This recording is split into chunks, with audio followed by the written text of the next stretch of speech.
President and Board of Trustees Vice Chairman set to speak ahead of Tommy McClelland as we take you live now to West Lafayette to listen in.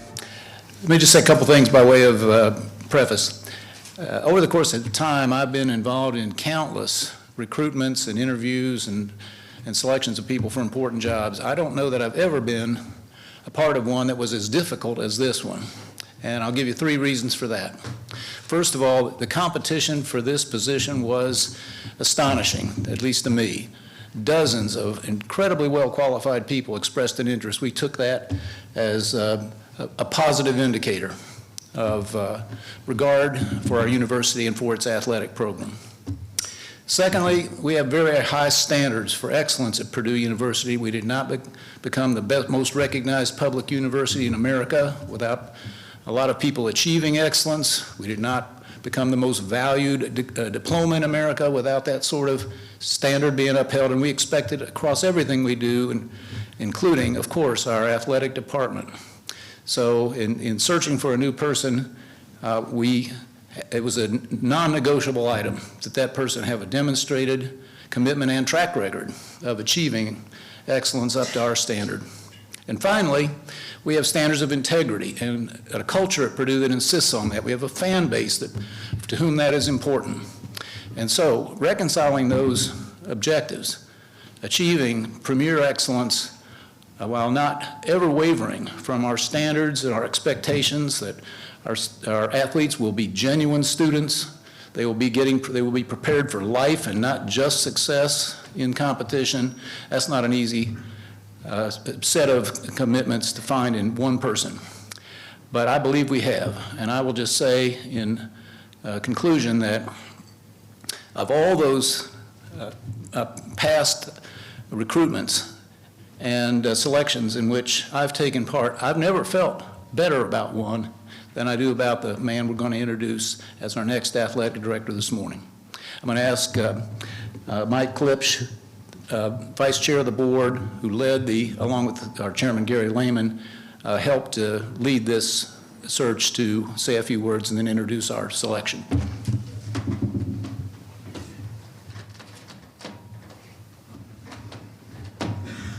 Thank you, Mitch.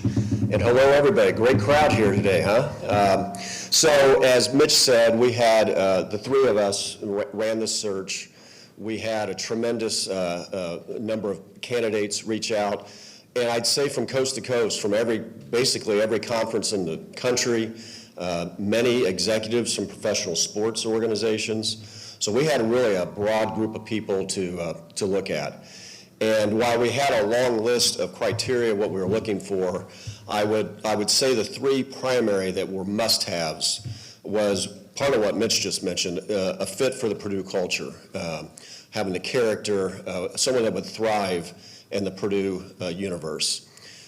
Leadership skills, strategic, but in the world of athletics where the rules change weekly, monthly, whatever it is, also someone that's nimble and flexible and can change with the times. And so you got to be strategic, but you also got to be someone that's not too locked into exactly what we're going to do given the circumstances.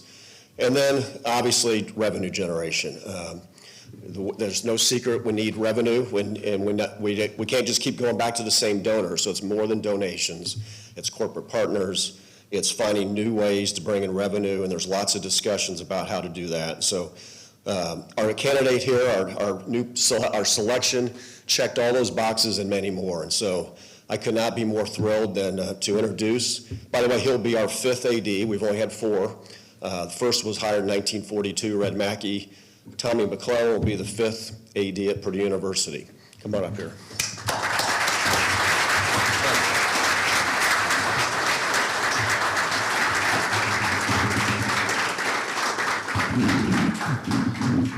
Boiler up. All right. There you go. I like that. Purdue Pete, thank you for being here. Thank you so much. Thank you, Vice Chairman Klipsch, for your generous words, and even more for your remarkable chance to join Purdue University. And thank you, President Daniels, for your confidence in me and trusting me to guide this incredible program. It's an honor of my career to stand before you as Purdue's Vice President and Director of Athletics, a role I accept with real humility. For more than 2 decades, my work in college athletics has been building towards a moment exactly like this. In the few days since my announcement has been announced, broken, leaked, whatever, the welcome that my family and I have received has been overwhelming. And kind of sidebar here, the dinner we had last night made us feel like home. Thank you. We cannot wait to put down roots here in the greater Lafayette area, become part of this community, and take our place in the Boilermaker family. Before I look ahead, I would like to pause and thank the remarkable people at Rice University. I want to thank Rice Board of Trustee Chairman Rob Ladd, Athletics Committee Chair Ellie Anderson, and trustee and transformational supporter Patty Kraft for their unwavering support. To the staff, coaches, and student athletes whom I've had the privilege of serving, thank you. And to President Reggie DeRoche, thank you for your belief in me and for your vision for what Rice Athletics could become. One of the proudest projects of my lifetime in my career was at Rice University, helping lead the renovation and reimagining of Rice Stadium, the same stadium where in 1962, President John F. Kennedy stood and told the nation, "We choose to go to the moon."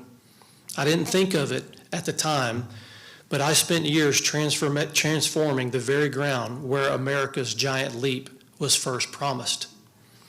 More on that in a moment, but before I move forward, I would just say this: Rice Athletics is in tremendous hands, and the best days are still to come. Go Owls. Turning to my new home, let me recognize just a few extraordinary people here at Purdue. To everyone who has had their part in putting on the last few days, thank you. Your efforts and your attention to detail has not gone unnoticed. I have already mentioned President Daniels and Vice Chairman Mike Klipsch, but also want to express my sincere appreciation to Chairman Gary Lehman. Thank you. Throughout this process, all of you were exceptional representatives of Purdue and the greater Lafayette community. I also want to acknowledge Mike Babinski. Mike is a man I hold in tremendous regard. He is well respected among his peers and throughout college athletics, as he has guided this program with integrity and purpose and real distinction. Along with President Daniels and the Board of Trustees, his leadership has helped raise the bar for what is possible at Purdue. He spent the last 10 years giving of himself and supporting student athletes. Mike, I want to just say thank you, and I'd like to give you a round of applause. Thank you.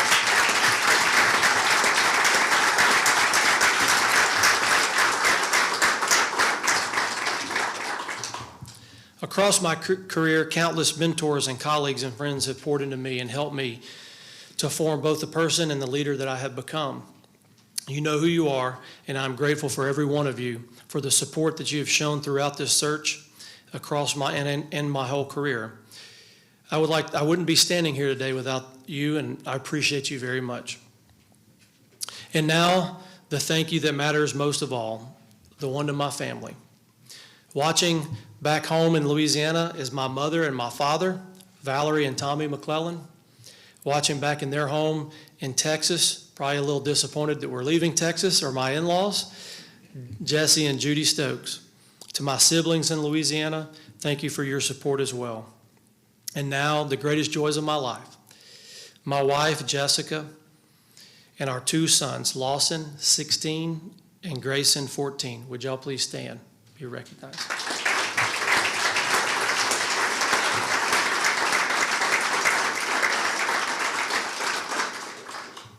Lawson and Grayson, pursue your dreams.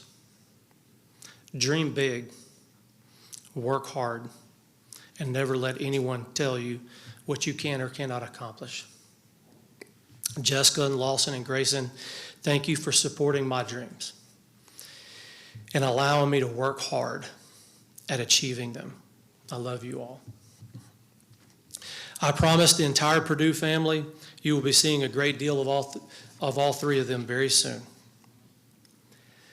I'm a product of the student-athlete experience.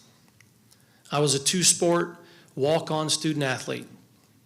I use the term athlete loosely, who eventually earned a scholarship in my final year of eligibility. That experience taught me the value of being part of a team and the life-changing significance of an athletic scholarship. It was also during that time that I was first introduced to the concept of college administration. I had always envisioned myself becoming a coach, but when I met our athletics director, Greg Burke, who used to work for Mike Babinski, I found out 2 days ago at Akron,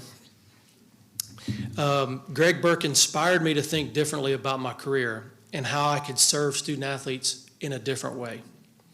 Greg has continued to be a source of inspiration and a mentor to me throughout my career. My life is different because of intercollegiate athletics and because of the opportunity to attend a university, because of leaders who chose to invest in others. This responsibility I have never taken lightly, and I will carry it with me here at Purdue. So why Purdue? I have long admired Purdue University. To join one of the world's great academic institutions, a university and athletic program that it has real momentum. There's an extraordinary opportunity. This program has real room to grow and win at an even higher level, all while staying anchored to the values that have defined Purdue for generations. Those are the qualities that first drew me to this opportunity. But in the end, it is the people. It's the people that make a place. And that the deeper that I went into this search and the more conversations I had, the thing that stood out to me above all else is the quality of the people here and the alignment that they have. In every conversation with President Daniels, Chairman Lehman, and Vice Chairman Clips, and many of the Board of Trustee members, I heard the same love, passion, and pride for Purdue. Their stories, their vision for the future left me certain that this is precisely where I'm meant to be. This is home. So what should you expect of our athletic department? 3 promises. Number 1, our student athletes will come first in every decision and every time. Each of them will have the opportunity to receive a world-class experience, an education, and compete for championships. We will develop championships in the fullest sense. Young men and women who compete in their sport, in the classroom, and in life, and who will lead Purdue prepared to lead and serve and change the world. Every recruit, every current student athlete will hear this message repeatedly. We are here to win championships. If you don't want to win championships, go to Indiana. Purdue may not be the place for you. With the first promise, we will define it in 3 ways. Number 1, graduate from Purdue. We're going to celebrate that because it's a championship. Number 2, win team and individual championships. And number 3, win in life. The third is the most important. Purdue alumnus and legendary college basketball coach John Wooden once asked by a reporter, "How good is this team? Is this the best team that you've ever had?" He responded simply, "Ask me again in 30 years and I'll tell you." Coach Wooden understood that the true measure of a program is not simply how many games an athlete is winning or have won, but the kind of people that they ultimately become.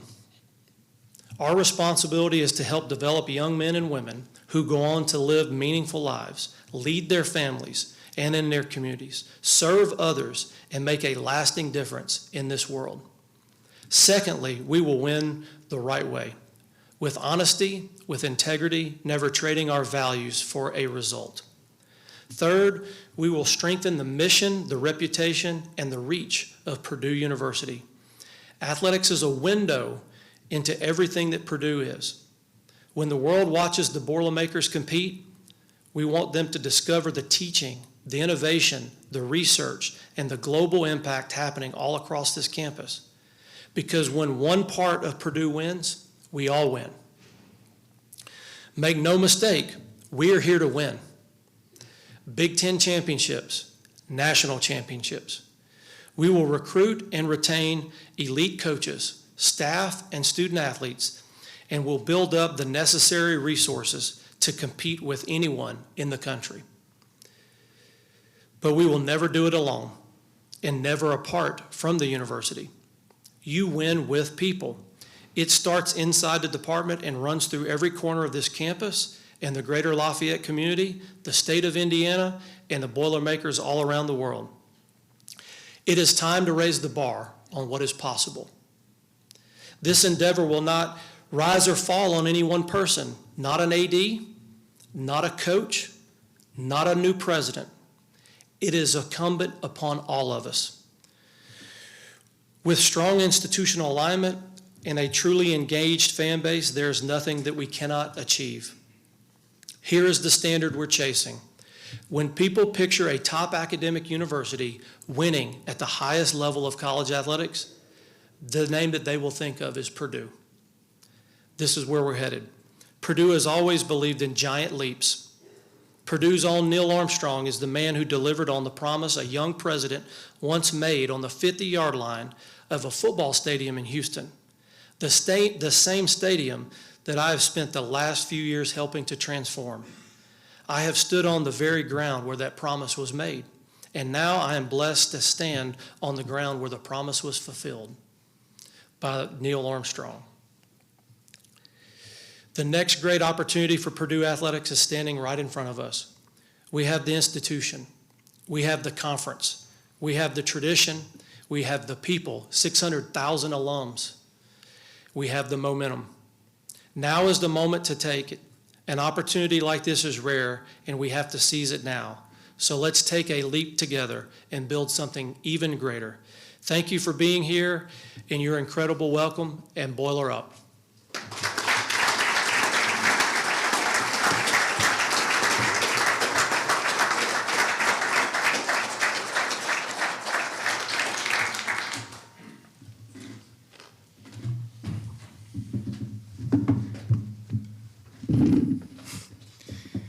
Good morning, everyone. My name is Patrick Crawford from Purdue University's Athletics Department, here to keep us on schedule and run us through a short question and answer segment of this introductory press conference. Media members, for the sake of those watching live on Big Ten Network and on social media, please wait for the microphone to be passed to you, and please state your name and affiliation before asking your question. And also make it known which of these gentlemen you are directing the question to. You may ask multiple questions, but please remember, we're trying to keep a schedule. Following the completion of this Q&A, we will take group photos for those photographers that are here up on this stage. Let's start with Nathan. For President Daniels or the board, can you go into a little bit more detail about what was involved in the search and the candidate pool that you were looking for? Was there anybody from maybe a non-traditional athletic director background that you looked at, or what were you honing in on there? Mike? Oh, I'm happy to take that. Yeah, so on the process, we started by interviewing coaches and other people in the university and what they're looking for. From there, we hired a search firm, DHR. We hired to do our search. And then they came and spent 2 days, again, with the coaches, with people throughout the athletic department, throughout the university, to get a feel for the culture and again, to get a feel for what we ought to be looking for. From there, they started looking for candidates, and we had a large number, and yes, non-traditional. We had many people from professional sports. We had a couple that were not in sports at all, and then we had ADs and a deputy ADs literally across the country. So we narrowed that down, and then the three of us met with a short list in person after we interviewed in the teens, probably 15 plus people we interviewed via Zoom, and then a much smaller group in person, and made that decision very recently. Brian Newberg from goldenblock.com. Tommy, can you just articulate your view on what the job of athletic director actually is nowadays with everything that's changed and everything that's changing? Yeah, I mean, it's continuing to grow as a business. It's a multi-million-dollar enterprise. I think what everyone focuses on right now is how do we grow revenue? How are we continuing to be innovative? How are we changing with the times? You also have to remain core to what the mission is, our student athletes. Every athletic director that I know is doing all of those things, focusing on how do we move forward, how do we increase revenue. I think that with 600,000 alums, the great state of Indiana, I think there's incredible opportunity to modernize, to grow. I think one of the things that I'm going to do early on is to really evaluate how we're structured. How have we been operating and what needs to change? I would imagine there's a tremendous amount of things that are working well. I think there are some things that we maybe take a deep dive on and tweak and look at. Then there may be some things that we have to really think differently of. We have to be mindful of what others are doing and why are they doing it, and is that the most effective way for us to move forward? But there is no thought that we're going to be stuck in a traditional way of thinking. This is a school known for innovation, and we're going to bring that type of mindset to our athletic department. Purdue Pete? Okay, just checking. Mike? Okay, bring it around here. Tom?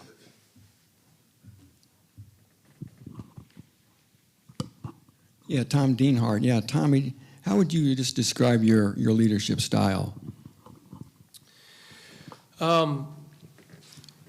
Generally speaking, I want to surround myself with incredible people that are better at their job than I could ever be. And then I want to give them the resources necessary to do their job well and support them along the way. I'm not a micromanager, but I do, I love micro communication. And so I want to make sure that we're well informed on what we're doing. But I think when you hire really good people, whether it's in administration or coaches, you're hiring them to do a job, then your job is to support them along that journey. I told the board this earlier, in any endeavor, you want to make sure that you have the right personnel, the right strategy, and then the right level of support based on your expectation. And so that's what we aim to do. Sam King from the Journal and Courier. Mitch, given the interim tag, what kind of will be your role, ushering in Tommy, but also knowing this is not a long-term fit for you? Well, whether it's athletics or anything else, I'm very mindful this is a different sort of role. I'm here to help the board evaluate where we are across the board and to, here and there, if I find problems or corrections, fix them so the next person doesn't have to. I don't find that in athletics. I think our athletic department is in strong shape, but I also think it's very important, given the changes we've been talking about, that Tommy have a very free hand to redesign priorities, restructure the place if necessary.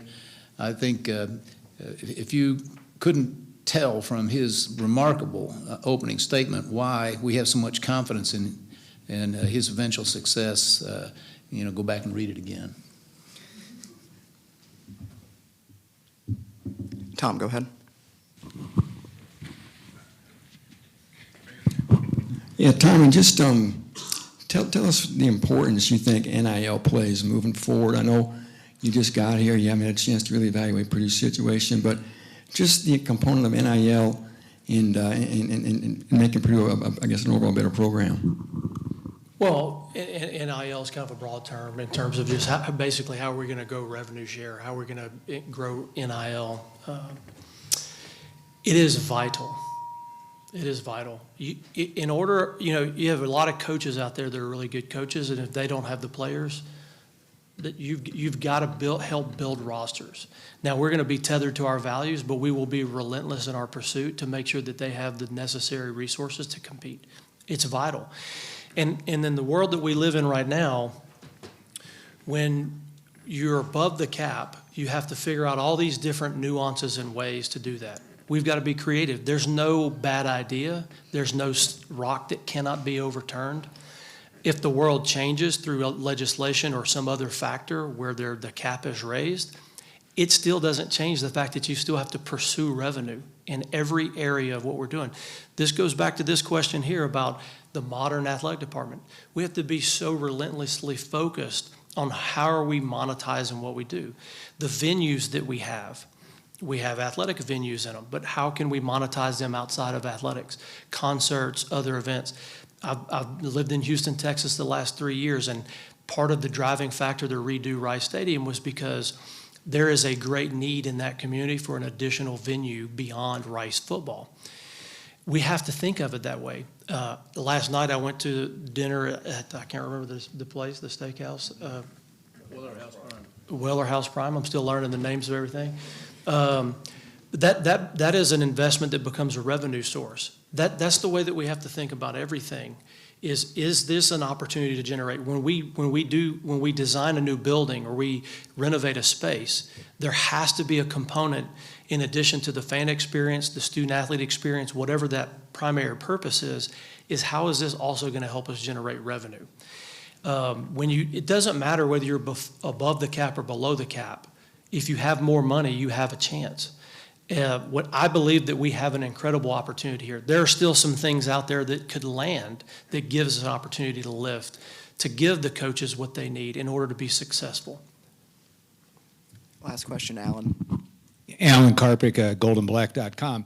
Tommy, just on, you mentioned it was something I watched when it was clear that you were going to become the athletic director here, that about the 1 year, your philosophy of dealing with transfers and making that, the importance of that 1 year experience or a 3 year experience and making that person, that student athlete, and making that the best experience that's possible for that person. Talk about that, please. So what I talked about is, so when the world was changing, we have all of the coaches. There's not a coach or an athletic director in the country that doesn't want I went to Northwestern State, and I'll never forget my freshman year. I was all state, okay? What a big whoop-de-doo, get in line. Now you're at Northwestern State, everybody else here was good. But I wasn't playing. And I remember one day I was just getting up at 5 in the morning and doing workouts, and I was complaining. I called my dad and I said, I'm transferring. Back in the day, there used to be a magazine that I would get a subscribe to. It's called Sharing the Victory. It was the Fellowship of Christian Athletes magazine, and they would have all these ads for these small schools, that I'd never heard of, Carson Newman and Belhaven, and I was like, man, I could be an All-American if I transferred there. So I told my dad, I think I'm going to transfer to this school. I'm looking at this magazine. It tells you how old I am, and that looks pretty in the fall, Carson Newman. And my dad said, son, if you quit now, you'll quit the rest of your life. You have to stick this out. And I'm so grateful for that wisdom and advice. My dad had a term that he used. It's not in the dictionary, but it says, son, you're going to have stick-to-itiveness, okay? And so what happens is most coaches and athletic administrators, or from my age older, were raised under that principle. And so then when a student athlete comes and they're going to transfer, it put a lot of coaches in a tailspin. I can't do this. And so what I would help educate our coaches and work with them, and we'll do that here as well, is, listen, what used to be a 4-year curriculum, so you'd get a player, a group of freshmen, and you knew I'm going to treat them this way as a freshman, and then they're going to grow a sophomore slump, and then, there's this 4-year curriculum that they all had in their mind. And what's happened now is you have to think of it as a 1-year curriculum that has the chance to go to year 2.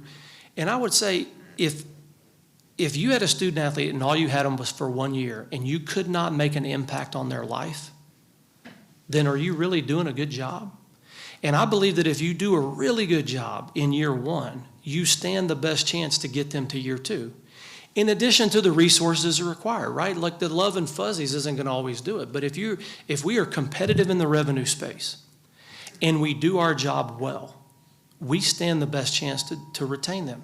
And I want to compliment Coach Painter, because one of the great things that I appreciated the last several years in the graphics with the NCAA, they would come out, I don't know, whatever round, but they would show a logo of the starting 5.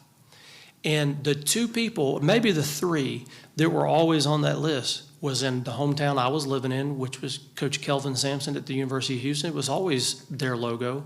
It was Coach Painter. And then I think maybe Duke there for a while had those. And everybody else in the country, it looked like a NASCAR sticker, okay? And so I want to compliment him. But that's his plan. And in order to help him do that, we've got to continue to grow revenue. so that he can do his 4-year curriculum. But for the coaches that maybe struggle where a person comes in and has an opportunity to leave, that they can't get built off tilt. You know, if they get bent out of that, they're not going to be effective leaders. And so we're going to challenge them to make the most of every opportunity they have with a student athlete, even if it's just for 1 year. One more, Dylan. Dylan Sin from the Journal-Gazette in Fort Wayne. Tommy, we talked to Coach Odom this morning about the conversation you guys had. He said he was excited about your vision for the department. Can you explain a little bit more about that vision and how central football is to it and your expectations for the football program the next couple of years?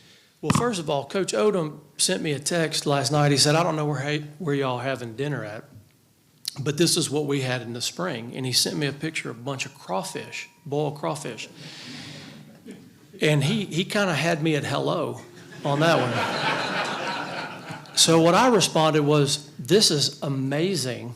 I own a rice farm in Louisiana / crawfish farm. I will supply next spring. So we're going to have a large crawfish ball up here, and we're going to do it right. So Coach Odom, he knew how to speak to my heart.